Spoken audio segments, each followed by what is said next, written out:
एक इमोशनल कहानी। मैं अपने दोस्तों के साथ फेमस लस्सी की दुकान पर बैठा था।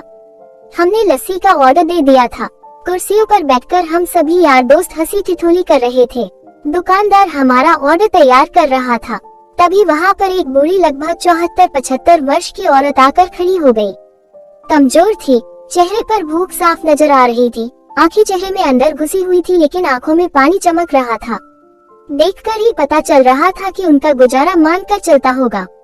मैंने उन्हें देने के लिए अपने जेब में हाथ डाला, लेकिन पता नहीं मुझे क्या सूझा कि मैंने अपने हाथ रोक लिए और उनसे पूछा, दादी आप लस्सी पियेंगी? मेरी ये बात सुनकर दादी और मेरे दोस्तों को ज्यादा आश्चर्य हुआ, क्योंकि अगर मैं उन्हें पैसे देता तो 5 या 10 रुपए देता, लेकिन लस्सी तो 40 रुपए की थी।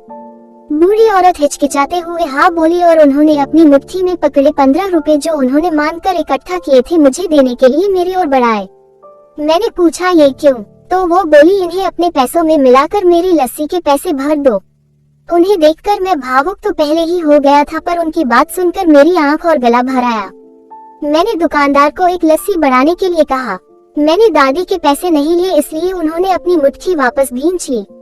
सबको लस्सी दे दी गई। मैंने अपनी और दादी की लस्सी के ग्लास उठाए और एक दादी को दी।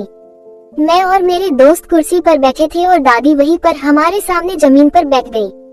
मैं अपने आप को लाचार और गरीब महसूस करने लगा, क्योंकि दुकानदार मेरे दोस्त और बाकी के ग्राहक कहीं कुछ बोल न दे, इसलिए मैंने बेचारी भिखारी दादी को कुर्सी पर बैठने के लिए नहीं कहा। मैं घुटन महसूस करने लगा।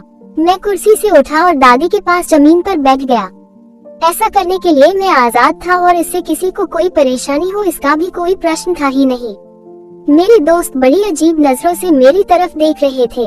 वो कुछ बोल पाते इससे पहले दुकानदार ने दादी को उठाया और कुर्सी पर बिठाया और मेरी तरफ मुस्कुराकर देखते हुए हाथ जोड़कर बोला, साहबों पर बैठिए। मेरी दुकान पर ग्राहक हजारों आते हैं, इंसान जिसमें इंसानियत हो कभी कभी आते हैं। दोस्तों, ये थी एक इमोशनल कहानी। कैसे लगी? अगर कहानी पसंद आया है तो चैनल को लाइक, सब्सक्राइब, फॉलो जरूर करें।